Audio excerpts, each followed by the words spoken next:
الفاتحة. أعوذ بالله من الشيطان الرجيم. بسم الله الرحمن الرحيم. الحمد لله رب العالمين الرحمن الرحيم مالك يوم الدين.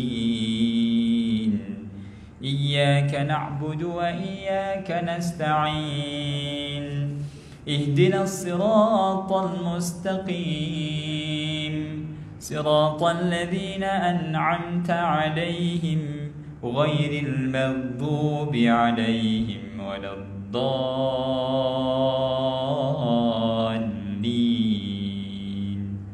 آمين. إن الحمد لله نحمده ونستعينه ونستهديه ونستغفره ونعوذ بالله من شرور أنفسنا ومن سيئات أعمالنا. من يهده الله فلا مضل له ومن يضلل فلا هادي له. أشهد أن لا إله إلا الله وحده لا شريك له وأشهد أن سيدنا محمدا عبده ورسوله.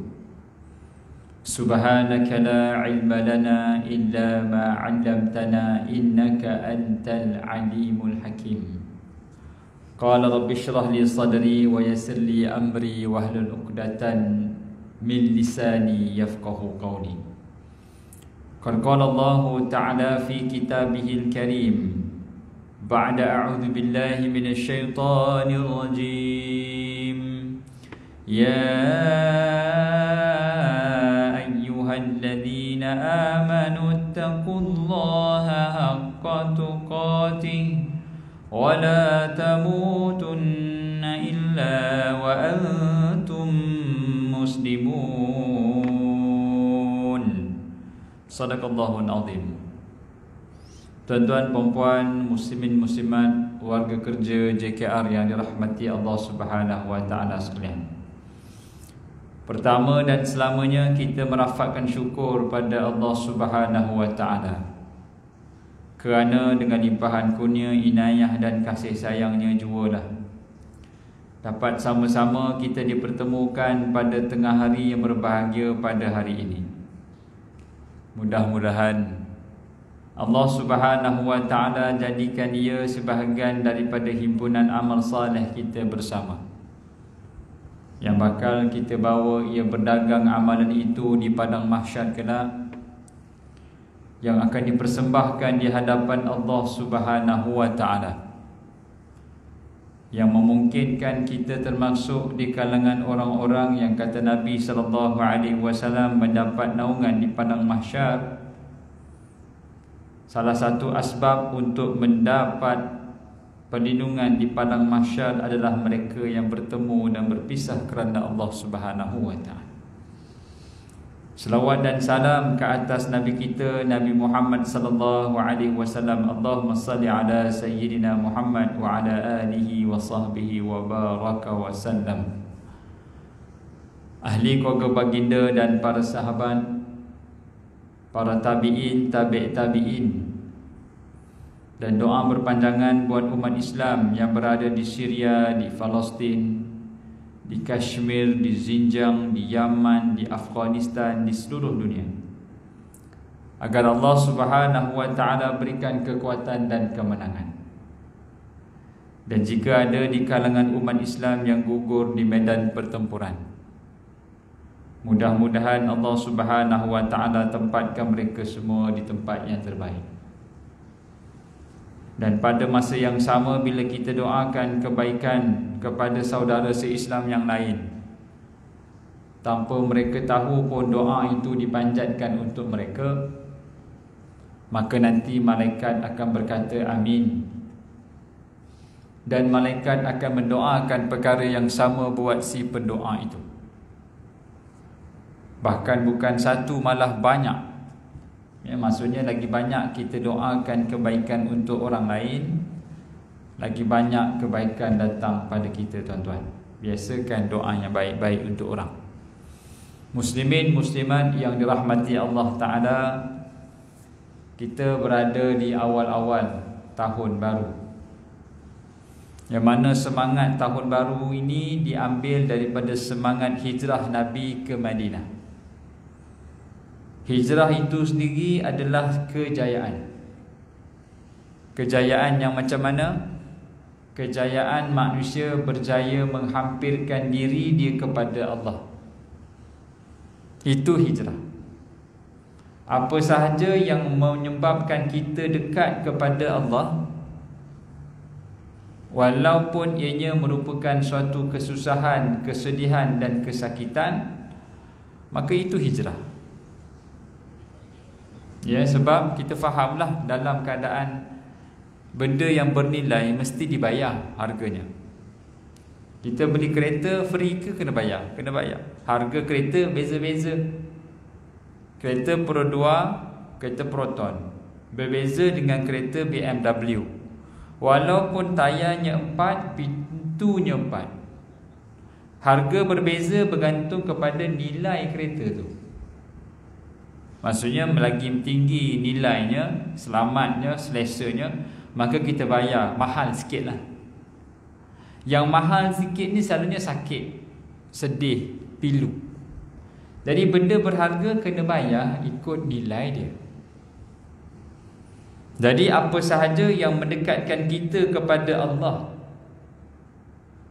maksudnya ianya berdekat dengan Allah ni nilai besar lah, sebab syurga. Syurga mesti dibayar.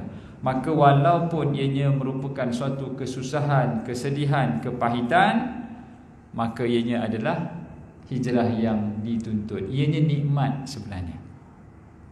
Sekiranya senang, bahagia, mewah, yang melupakan kita kepada Allah, itu dipanggil istidraj. Dipanggil bala berupa nikmat. Payah tu. Firaun tak pernah sakit, diberikan kemewahan yang melimpah-limpah. Disebabkan itu maka dia tidak ada peluang untuk rasa nak dekat dengan Allah. Maka kemewahan yang melupakan kita kepada Allah itu dipanggil istidraj, musibah. Istidraj lah. Dah kalau kesenangan yang menjauhkan kita pada Allah dipanggil istidraj, maka kesusahan yang mendekatkan kita pada Allah itu dipanggil nikmat. Jadi hijrah Nabi SAW, Nabi kena bayar harga dia. 5 harga bayaran yang Nabi kena bayar. Pertama, Nabi kena bayar guna nama baiknya. Nama baiknya hilang tatkala dia disanjung sebagai pemuda Al-Amin, paling jujur dan paling the most trusted person in Mekah. Dia paksa gadaikan nama itu dengan memikul tanggungjawab membawa wahyu Allah Ta'ala. Hilang kepercayaan. Nabi SAW di Mekah ni tuan-tuan, dia umpama bank. Punyalah orang percaya pada dia, harta-harta orang Mekah ni Nabi yang jaga. Maksudnya bank. Kita kalau simpan duit dekat bank, yakin tak duit tu tak hilang? Yakin. Punyalah yakin kita duit kita takkan hilang dekat simpanan bank tu. Begitulah keyakinan orang Mekah kepada Rasulullah SAW. Tetapi lepas Nabi nampak Islam, mendapat Islam, Nabi tidak lagi disanjung dan dipuja, digelar sahirun, kadzabun, majnunun, asatirul awwalin. Berlaku pula ujian yang kedua, bagaimana Allah Ta'ala berikan boykot ataupun Bani Hashim direntak ekonominya. 2 tahun kena boykot. Nabi SAW hanya makan rebusan daun dan ranting kering. Allahu Akbar. Kita susah macam mana pun belum sampai kena tahap minum dan makan rebusan daun dan ranting kering. Kulit kayu je. Kulit kayu manis, cinnamon, itu makanan sedap. Tapi Nabi memang kena makan sebab tak ada pilihan.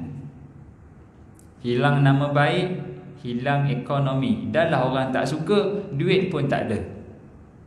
Ini harga hijrah. Kemudian Allah Ta'ala berikan ujian kepada Nabi SAW yang perlu dia bayar untuk sebuah hijrah. Diancam bunuh pula. Ini diancam bunuh. Orang tak suka, duit tak ada, orang nak bunuh. Ya. Setelah Abu Talib mati, tuan-tuan, Nabi ni kira tak ada dah dalam radar, dalam kamus orang Mekah. Kalau dengar saja nama Muhammad bin Abdullah, consider habis. Maka orang nak bunuh Nabi, hidup dalam ketakutan, stres, tuan-tuan, penat mental, penat fizikal, emosi terganggu. Kita kalau kat pejabat, ada seorang ataupun satu orang tu jenis cari salah kita je, susah kita. Kalau audit datang, tak tidur malam, masih cari salah je. Awak tak boleh ke cari yang betul je. Kalau cari betul, bukan audit namanya. Audit mencari salah. Kecut perut kalau audit datang. Lama audit datang, buatlah auditor datang. Biasalah tu, mana-mana pekerjaan pun datang internal audit, memang kira nak cari salah. Dia bukan cari salah, dia nak betulkan apa yang salah tu je. Cari salah lah tu ustaz. Tak. Kalau dah awak semua betul, tak ada sebab dia nak cari. Jadi maksudnya yang salah tu selalu jadi betul. Betulkan yang salah, biasakan yang betul lah. Baik. Tak cukup dengan itu, tuan-tuan, Allah Subhanahu Wa Taala hilangkan satu lagi kekuatan Rasulullah sallallahu alaihi wasallam, harga yang kena bayar sebelum hijrah, iaitu Nabi kehilangan cinta. Khadijah wafat di saat Nabi tak ada duit, di saat Nabi SAW tak ada orang nak percaya dekat dia, di saat orang nak bunuh dia, Khadijah pula wafat. Tahu tak betapa sunyinya hidup tanpa seorang isteri setelah kita dipecat daripada pekerjaan?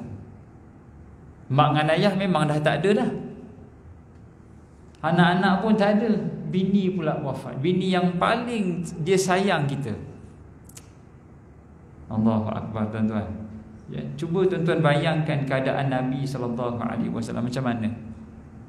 Dia kesorangan bawa Islam. Akhirnya apa, tuan-tuan? Nabi SAW pergi ke Taif, hijrah yang pertama. Hijrah yang kedua. Hijrah pertama pergi Habsyah dah, yang kedua pergi Taif.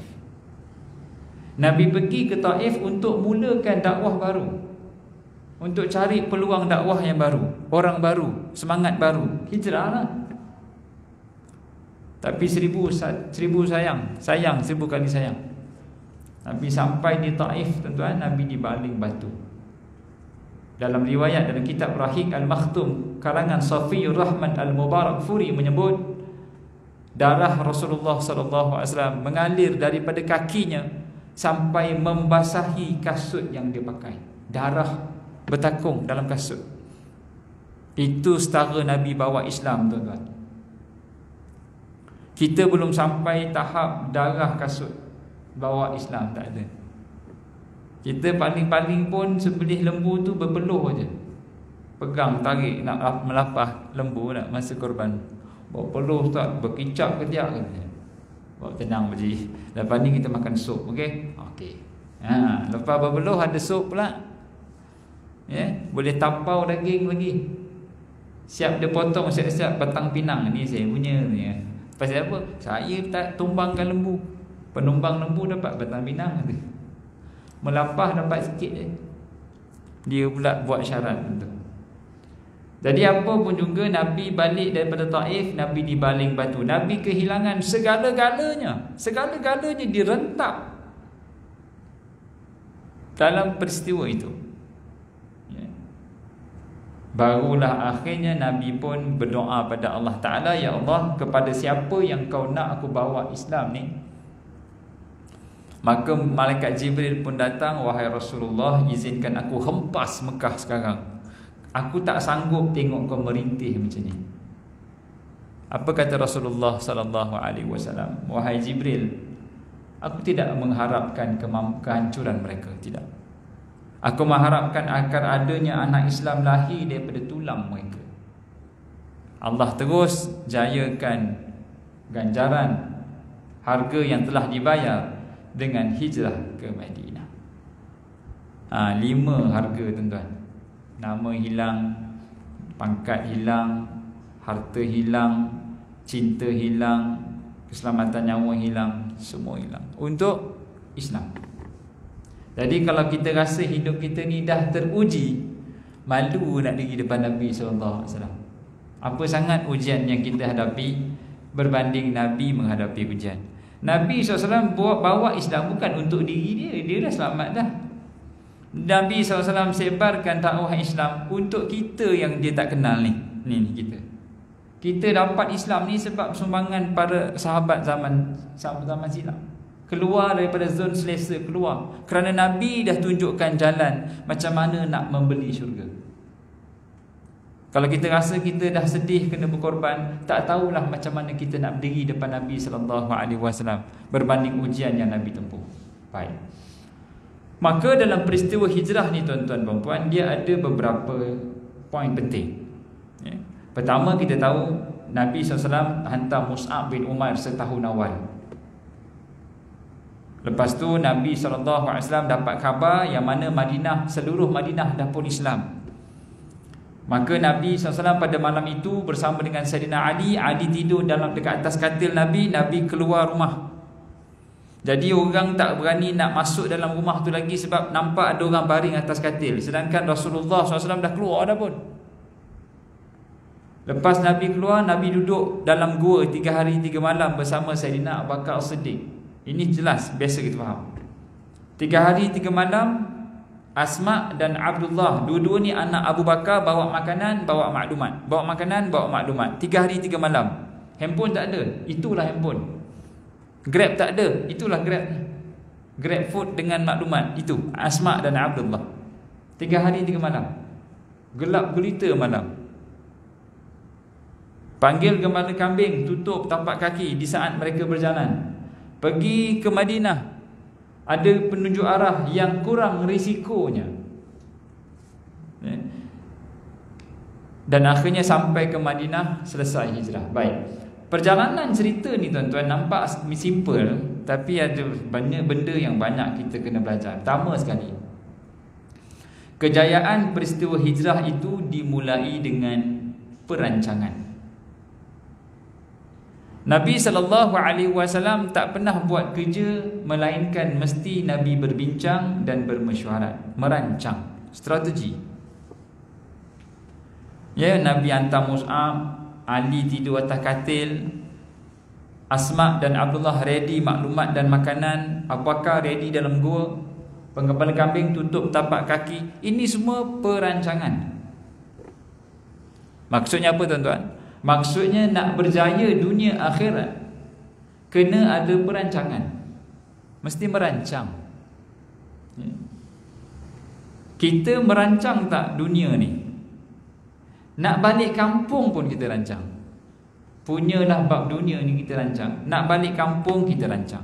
Baju Melayu, butang baju Melayu, sampin, apa lagi? Kalau perempuan tu tudungnya, kainnya, bedaknya, syampu rambut, syampu muka, syampu badan, semua dia bawa. Orang lelaki senang sikit. Orang lelaki ni dia pakai satu sabun je, semua boleh guna. Rambut pun sampo yang sama, muka pun sabun yang sama, badan pun syampu yang sama. Kasut, kaki, kereta, semua sama. Punyalah simple hidup, satu sabun, multi purpose. Masa belajar dulu, tuan-tuan, satu rumah ada 8 orang. Rumah sewa ni 8 orang. Dekat belai ada satu je sabun. Sabun tu lah kat sinki tu. Itulah sabun badan, itu sabun muka, itu sabun rambut, itu sabun kasut, itu sabun baju. Oh, tak boleh fikir. Sekarang profesor, doktor, kenang balik zaman belajar, teruk perangai. Ada yang sampai tak pergi kelas, putus cinta pun ada. Oh, aku tak boleh lah terus macam ni. Boleh, kau jangan nak ngada lah. Oh, tak boleh. Boleh 6 bulan tak keluar bilik, stres, tunang diambil orang. Sekarang Profesor Madya, dia pula ceramah kat student. Pelajar-pelajar fokus pada pelajaran. Rahsia dia dalam poket kita diam. Kau jangan sembang Kau cakap lebih sikit kan rahsia terbuka. Tak apa. Lunch kan aku belanja. Itu kenangan lah. Biasalah tu 6 bulan 6 bulan tak belajar. Sampai pergi berjalan, pergi Mesir, pergi Turki, pergi Morocco, nak release stress. Sebab tak boleh belajar. Kekasih diambil di orang. Apa pun juga tuan-tuan, ialah Nabi SAW merancang. Kalau dunia kita rancang macam tu, macam bila nak habis bayar rumah, bila nak pencen, bila nak dapat gratuiti, nak masuk duit dekat mana, ASB ke KWSB, kita rancang macam tak ada esok dah. Rancang detail. Bila nak dapat the first sejuta dalam hidup. Oi, the first million dah target dah bila. Tapi sayang, perjalanan ke negara akhirat ni tak ada apa-apa perancangan. Dia go with the flow. Ada lah ustaz, tak ada tak apa. Kejayaan ke syurga, dia tidak semudah tiba-tiba kat syurga dah. Tak ada. Rasulullah SAW merancang perjalanan hijrah, mengajar kepada kita nak berjaya akhirat kena rancang. Contoh apa kesan kita tak merancang? Cuba tanya balik, hari ni tahun 1444 Hijrah. Kalau umur kita tahun ni, sekarang tahun ni umur kita 55 lah contoh. Ada tidak 55 surah Al-Quran yang kita hafal? Maksudnya setiap tahun satu surah. Ataupun juzuk lah, juzuk. Ada tidak penambahan juzuk Quran dalam hafalan? Kalau tak ada, itu buktinya kita tak pernah merancang ataupun tak bersungguh dengan perancangan akhirat. Jadi tuan-tuan, tahun ni tak apa, kita start balik, start rancang. Maksudnya 30 tahun daripada sekarang kita hafal Quran belaka. Dengan kadar 1 tahun 1 juzuk. Boleh buat tak? Boleh. Setahun ada 12 bulan, satu buku juzuk ada 20 muka surat. Jadi 12 bulan untuk dihafal sebanyak 20 muka surat. Bahagi 2, 6 bulan 10 muka surat. Bahagi 2 lagi 3 bulan 5 muka surat.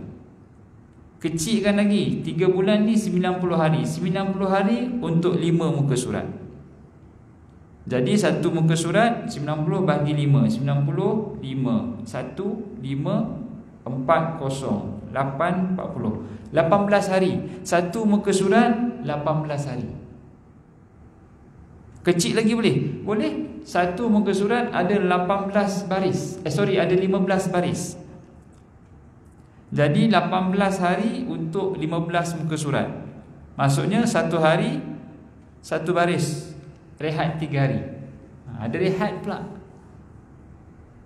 Satu hari satu baris, insya-Allah kita khatam. Kecil lagi boleh? Boleh. Satu hari ada 24 jam.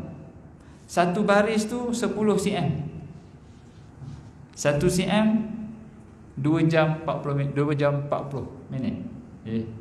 Bagi 10 dah. 2.4 jam. Tak tahulah macam nak kira. 1 cm. Kecil. Susahlah ustaz, takkan 1 cm 2 jam. Boleh? Nak 8 jam? Boleh. Cari Quran kecil sikit, 3 cm. 24 jam untuk 3 cm. 1 cm 8 jam. Tak boleh ke? Takkan tak boleh. Cerita Mak Kilau 2 jam boleh duduk. Takkan 1 cm Al-Quran tak boleh baca. Hafal ulang. Lagu Tiara pun orang hafal. Budak dah satu Tiara. Aduh. Punyalah viral lagu Tiara budak dah satu. Tengok kat TikTok tu, Tiara. Apa cinta sama persekolahan. Sekolah apa? Baru dah satu kau sekolah, tak sekolah. Dia kira dia bercinta pula dah. Sebab nak menghafal ni kita kena banyak mendengar tuan-tuan. Baca tu satu, tapi dengar selalu, itu menyebabkan kita boleh tangkap. Orang jadi imam tu dia bukan sebab dia baca dalam ingatan dia, tak. Dia ingat, dia dengar. Sebab tu kalau orang terbatuk terganggu dia. Jangan jangan semudah-mudah nak batuk.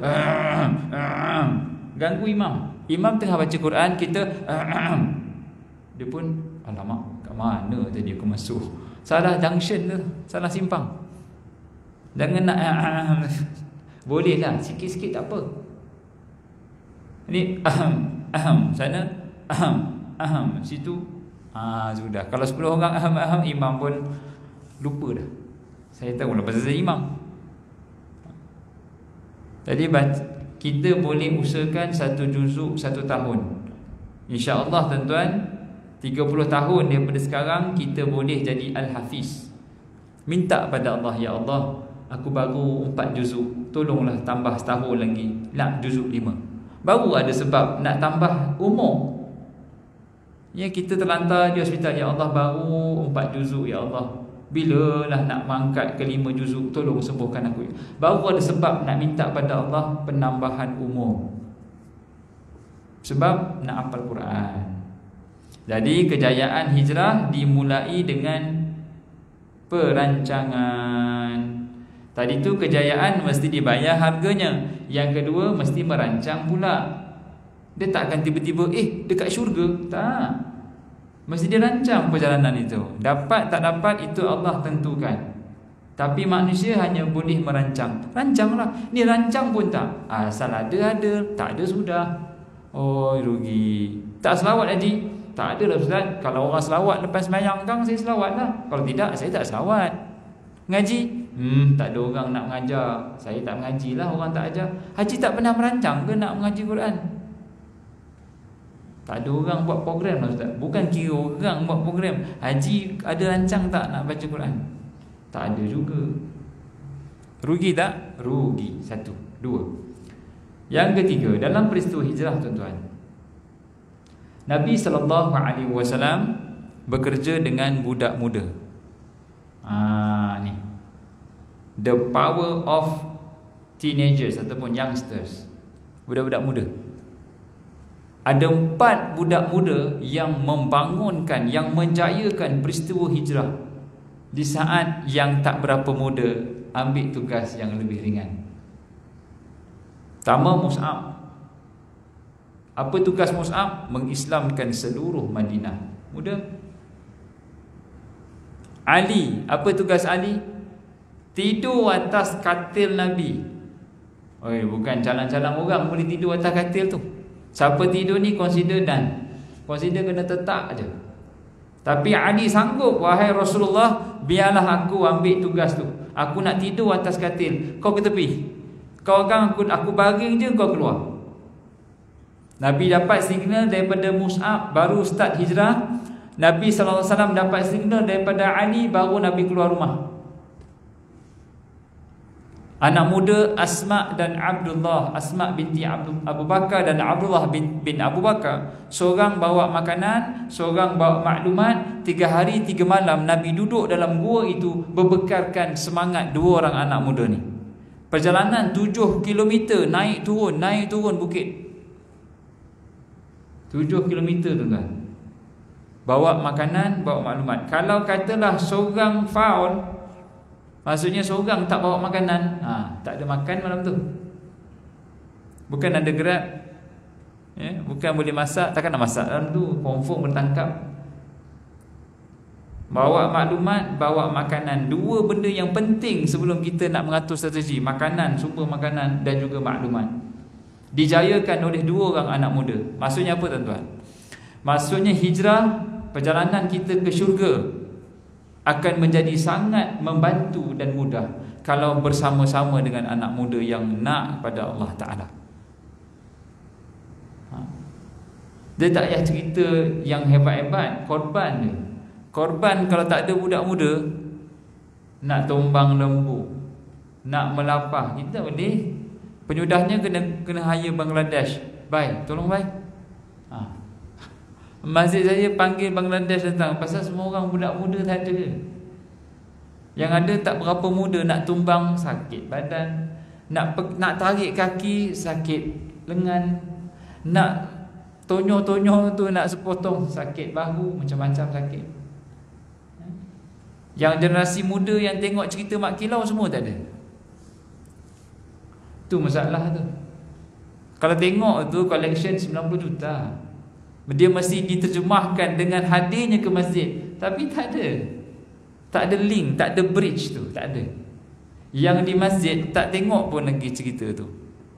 Yang dah tengok tak sampai-sampai masjid. Apa masalah? Tak tahu.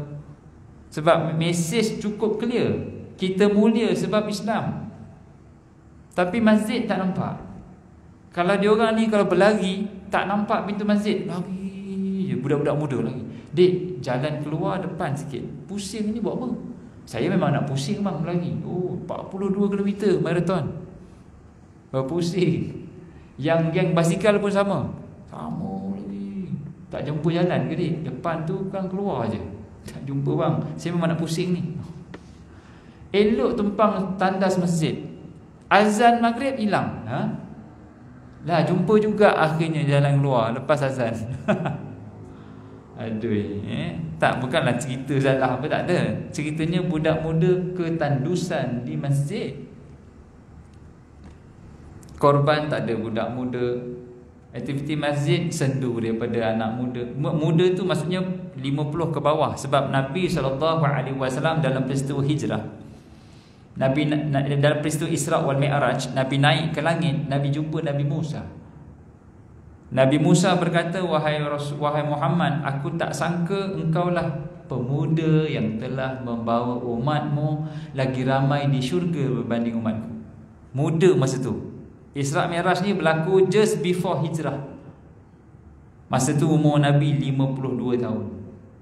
Jadi 50 ke bawah muda. Jangan main-main. Kalau boleh 50-an tu kira kuat bagi dia tak ada masalah. Tapi ketandusan, kalau 50-an pun dah tak ada, 40-an, 30-an lagi lah. Ya. Sebab tu Allah angkat darjat anak muda yang hatinya terpaut di masjid. Anak muda yang hidup taat pada Allah Ta'ala, dia orang ni VIP mahsyar. VIP mahsyar. Allah sayang orang yang taat, tetapi Allah lebih sayang anak muda yang taat. Itu tak boleh dah kita nak ambil privilege anak muda yang taat. Sebab Allah sayang. Allah benci, Allah murka pada orang yang buat maksiat, tapi Allah lebih murka dan benci pada orang tua yang buat maksiat. Dah banyak peluang dah masa muda. Dah lah tu, bagilah orang lain pula. Ataupun tak payahlah, dah cukup masa dah. Jadi hijrah Nabi SAW dalam peristiwa hijrah itu dijayakan oleh anak-anak muda, 4 orang. Dan bahkan Madinah pun penduduk dia lebih muda berbanding Mekah. Orang Madinah ni secara population orang muda. Madinah ni tempat transit, touch and go, transit R&R. Orang Mekah akan pergi ke Madinah untuk settle sekejap sebelum sambung ke Syam. Balik daripada Syam, transit di Mekah, di Madinah sebelum turun ke Mekah. Mekah ni tempat settle lah. Madinah ni tempat transit. Tak barang, jalan kejap, patah balik, turun Mekah. Tapi transit pun 400 km lah, jauh juga tu. Selalunya Madinah ni tempat orang-orang Mekah kahwin. Dia akan travel ke Madinah, kahwin, sambung berjalan pergi Syam. Balik, ambil anak, pergi Mekah. Tu. Maksudnya kahwin dan dapat anak di Madinah. Termasuklah tok Nabi yang bernama Abdul Muttalib, orang Madinah. Asal namanya Syaibah. Di saat dia lahir, Hashim meninggal di Gaza. Jadi rombongan Hashim balik dalam keadaan dia tahu Hashim ada anak di Madinah. Tetapi rombongan itu terus balik ke Mekah. Bila berlaku dispute jawatan, berlaku perebutan jawatan, dan rombongan ni kata Hashim ada zuriat yang sah di Madinah, maka salah seorang kabilah yang bernama Al-Muttalib pergi ambil Syaibah, anak yang sah tadi, bawa balik ke Mekah. Orang tengok Al-Muttalib ni tadi keluar Mekah tak ada budak pun, ni balik ada budak pula. Ni orang tak tahu cerita. Aku rasa budak ni mesti hamba dia. Kita gelarkan budak tu hamba kepada Al-Muttalib. Hamba dalam bahasa Arab Abdun. Itu yang dapat gelaran Abdul Muttalib. Padahal nama Abdul Muttalib itu namanya Syaibah, tok Nabi orang Madinah. Dia masa tu dia kecil lagi lah, dia ambil, dibawa balik ke Mekah, ditabalkan menjadi the successor lah, the next successor of Abu Talib. Hashim, Abdul Muttalib. Baik, maka kejayaan peristiwa hijrah disumbangkan oleh pemuda-pemuda. Jadi perjalanan ke syurga lebih mudah kalau banyaknya anak muda yang memberi sokongan. Budak muda ni dia perlukan direction. Yang senior direct. Okey, Mus'ab pergi Madinah, Ali tidur kat katil, Asma dan Abu Bakar dan Abdullah bawa makanan, bawa maklumat. Okey, pakcik dengan ayah dengan Abu Bakar akan duduk dalam gua. Okey? Okey. Maksudnya budak muda kena ada direction. Yang kita ni direct mereka. Kalau tidak, atas motor pun dia berbaring macam tu, atas highway. Macam ni bawa motor. Bukan kecil-kecil anak punya badan, bapak besar badan. Motor kecil je, dia boleh baring, tuan-tuan. Tukang gear pakai tangan. Saya pun takut. Dia ni betul-betul berani mati punya budak. Konvoi tu atas highway. Jadi perlukan direction. Dia orang semangat banyak. Jadi dia orang perlukan direction. Semangat tu dekat mana nak parking. Yang ketiga, yang keempat, Nabi SAW dalam peristiwa hijrah, Nabi duduk dalam gua dengan Abu Bakar, menunjukkan pentingnya ada kawan untuk berhijrah kepada Allah. Penting ada kawan. Dipanggil good companion, kena ada kawan. Kita nak jadi baik ni tuan-tuan, memang kena ada kawan. Dia tak boleh jadi baik seorang-seorang. Kena berjamaah. Alaikum bil jamaah. Kamu kena duduk berjamaah baru jadi baik. Solat berjamaah, makan berjamaah, musafir berjamaah. Itu sunnah. 3 benda yang Nabi suka buat berjamaah: solat, makan, musafir. Dan berjamaah dalam berhijrah ke negeri akhirat, bertemu dengan Allah Ta'ala, itu penting. Memilih kawan, ya. Kita nak diet, pilih kawan yang kurang makan.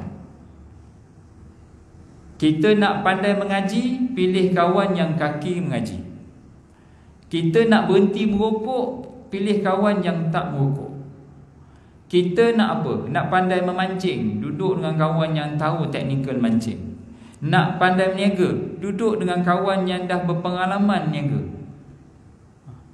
Memang kita semangat nak berniaga, dah habis berkhidmat, ada duit lebih, kita nak berniaga lah. Tapi tak tahu macam mana nak berniaga. Adalah kursus. Kalau nak bertani, ada kursus pertanian. Kalau nak buka kedai perabot, ada kursus berniaga perabot. Nak buka dobi, ada kursus berniaga dobi. Bila masuk kursus tu, dia akan duduk dengan orang yang satu kepala. Oh, macam ni, macam tu. Dia ada dia punya network dia, networking. Penting kita kena ada kawan. Kalau kita tak pandai mengaji, duduk dengan orang yang tak mengaji, memang sampai ke sudah kita tak mengaji. Ya, kalau kita nak diet tapi duduk dengan kawan yang semua kuat makan, hentikanlah. Simpanlah impian nak diet. Baru nak diet, alah sikit je, tak payahlah diet, esok je. Esok duduk dengan kawan lain pula, alah sikit je, tak payah diet-diet, esok je. Hari ketiga, kau tak payah diet, kalau mati, mati juga. Oh, memang tak diet lah, padahal doktor suruh diet. Sama juga rokok pun sama. Alah satu je, kira sangat, katanya. Memang sampai ke sudah. Abang bila nak berhenti tak tahulah. Ada kawan saya tuan-tuan, dia berhenti rokok sebab nak kahwin. Lepas tu bini dia komplain, hari tu janji nak dah berhenti nak kahwin, ni dah start balik dah. Saya pun cakap, Syekh, kenapa start balik rokok? Kata bini kata itu berhenti sebab kahwin. Yelah, berhenti sebab kahwin, kan dah kahwin. Kalau nak berhenti kena kahwin balik lah, katanya. Baiklah. Orang lelaki ni punya corona baring, orang suruh berhenti rokok, dia kira nak kahwin. Salah objektif tu. Jadi kahwin. Jadi kawan tu penting. Kawan tu penting. Ya, kawan. Nak berubah, nak hijrah ke negeri akhirat, ke syurga, kena ada kawan. Bahkan dalam syurga, Nabi SAW sebut, kawan-kawan akan cari sahabat dia. Ahli syurga akan cari kawan dia. Kalau tak jumpa dalam syurga, dia cari sampai neraka. Nabi SAW sebut dalam satu hadis, ahli syurga akan cari sahabat-sahabat dia. Kalau tak jumpa, dia akan minta, ya Allah, di manakah si fulan bin si fulan? Izinkan kami cari dalam neraka. Jumpa pula dalam neraka, ya Allah, selamatkan dia, ya Allah, dia sahabat kami. Ahli neraka akan dapat syafaat daripada sahabat ahli syurga. Sebab tu kena banyak kawan yang baik-baik, ya, kawan yang ahli syurga. Kita rasa, ish, baik dia ni, kita boleh rasa. Dan kita boleh rasa sahabat yang ahli neraka, teruk dia ni, teruk. Kita boleh rasa. Tapi jangan sebut, rasa je. Jangan disebut, kau ni perangai neraka tingkat 4 ni, payah. Jangan nak mandai-mandai nerakakan orang. Silap-silap kita pula, ya. Jadi kepentingan memilih kawan. Yang kelima, Nabi SAW dalam peristiwa hijrah ni tuan-tuan, kita tahu ada Umar, ada Osman, ada Ali, ada Abu Bakar. Ini Khulafaur Rasyidin ni kira cream of the cream lah sahabat 4 ni. Ali dah sumbang dah, tidur. Abu Bakar, Umar, Osman. Di antara Umar, Osman dan Abu Bakar, Nabi pilih Abu Bakar. Apa kriteria mereka? Umar dari sudut kekuatan, strength dia physical strength, physically strength, kuat, physically strong. Umar ni kalau berdiri dia 3 meter. Kalau riwayat mengatakan Umar punya ketinggian lebih kurang 3 meter. Dia bukan 3 meter, dia punya bacaan tu 3. Something to do with 3 lah, 3. Dalam riwayat mengatakan kalau orang duduk atas unta, dia berdiri sama tinggi. Tinggi lah. Kalau duduk atas motor berita hari ni, duduk atas unta, tinggi unta. Umar sama tinggi. Umar kata, siapa nak tengok anak dia jadi yatim piatu, isteri dia jadi janda, tunggu aku depan Makkah esok pagi. Aku nak hijrah esok pagi. Nabi SAW boleh sangat ikut Umar. Boleh sangat duduk tepi Umar. Okey Umar, jalan sekarang. Umar pun pasang siren. Neno, ni jalan terus. Tak ada siapa boleh usik. Tak payah 3 hari 3 malam, tak payah Asma, tak payah Abdullah, jalan terus ke Madinah. Ada Osman. Osman pula kaya. Kekuatan material Osman tak boleh dikira dah. Osman ni sahabat yang sampai sekarang harta dia kita masih nikmati. Apa harta Osman yang kita rasa sekarang? Tu tapak Masjid Nabawi tu. Tapak tu, dia lah yang wakaf majoritinya. Ada Umar, ada Osman, tapi majoriti Osman. Ada Syari' Uthmani, jalan Sayyidina Osman, dia wakafkan. Beli, wakaf. Beli, wakaf. Itu kehebatan Osman. Wakaf telah memecahkan monopoli Yahudi. Wakaf ni satu instrumen muamalat Islam yang memecahkan monopoli orang-orang Yahudi zaman dulu kala. Kalau betul-betul rancang guna duit wakaf ni tuan-tuan, semua rumah, semua orang boleh beli dah. Pasal rumah jadi tinggi, pasal tak ada sistem wakaf. Dia kena kumpul duit, wakaf, beli tanah, naikkan bangunan, wakaf. Harga cap, tak ada harga shilling dah, semua dah aja. Barulah semua orang boleh beli. Tak adalah isu rumah mahal, rumah murah, ya? Osman kaya, Umar kuat. Tapi yang ada pada Abu Bakar bukan kaya, bukan kuat, tetapi Abu Bakar ada hati yang dekat dengan Allah. Hati, ya? Abu Bakar physically tak strong, tak macam kuat macam Umar. Dari sudut kekuatan ekonomi tak seperti Osman. Tapi Nabi pilih berdampingan dengan Abu Bakar sebab Abu Bakar ni kuat menangis. Ya Allah, tolonglah ya Allah. Ini mahal ni. Boleh merintih pada Allah ni lebih kuat daripada boleh angkat besi, lebih kuat daripada boleh beli semua benda. Ni, ya Allah. Allah, ya Allah, ampunkan aku ya Allah. Ni elemen hati yang dekat dengan Allah. Kata Aisyah, wahai Rasulullah, jangan biarkan bapakku jadi imam. Nanti kan dia banyak menangis daripada banyak membaca Quran. Menangis je dia. Orang yang nak berhijrah dengan orang yang mahu berhijrah, orang yang mampu berhijrah dengan mahu berhijrah, mana penting? Mahu ke mampu? Mahu.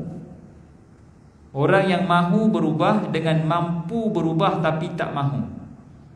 Yang paling mudah nak berhijrah adalah mahu berhijrah. Walaupun dia tak mampu, tapi dia mahu. Berbeza dengan orang yang mampu tapi tak mahu. Tu tadi tu. Kalaulah berdasarkan kemampuan, maka orang akan datang masjid. Nescaya surau dan masjid ni penuh abang-abang sado, ramai, sebab semua mampu. Kalau solat tu kira semua ada sayap. Allahu Akbar. Wing. Saya pergi gym tengok wing. Ingatkan X-Men dia ada wing. Memang betul, orang kat gym semua ada wing. Tangan tu lama lebat tu 5 tahun. Kalau makan telur 10 biji sekali makan. Biawak pun takut. Susah orang macam ni. Kami yang makan biawak pun terancam. Kalau katalah physically strong baru datang masjid, ramailah orang. Memang kena setiap kali memang kena penjarakan sosial. Memang wajib penjarakan. Kalau tidak, kita kena risiko dia. Tapi tak, bukan physically strong yang menjamin manusia ke masjid. Tak. Bukan boleh melari maraton, boleh berpusing, boleh buat 5 km pace 4. Bukan. Pace 4, laju. Nak ke mana bang? Laju sangat lagi. Saya ni ustaz, saya ada target, saya nak pace 5. Pace 4 dah. Dah pace 4, pace 3 pula.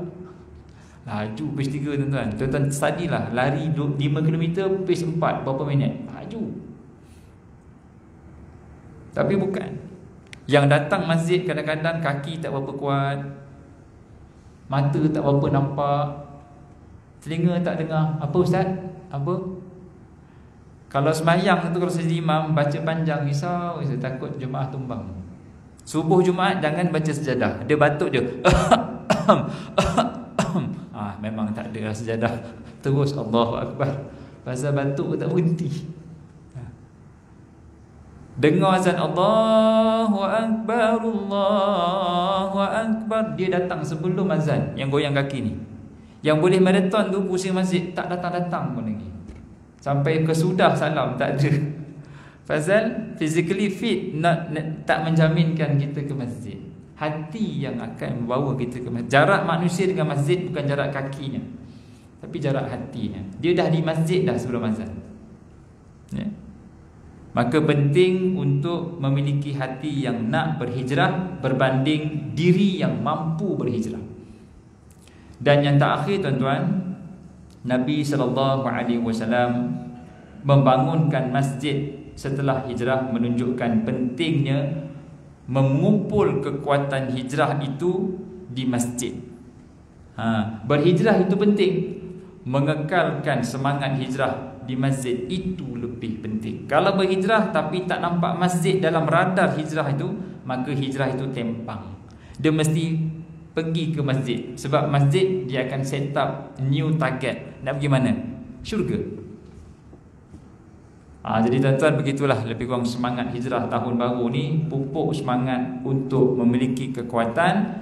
Kekuatan yang paling kuat adalah mahu berubah, bukan mampu berubah.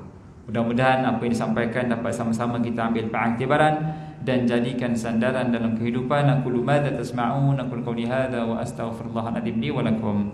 Wassalamualaikum warahmatullahi wabarakatuh. Sila penuhkan saf.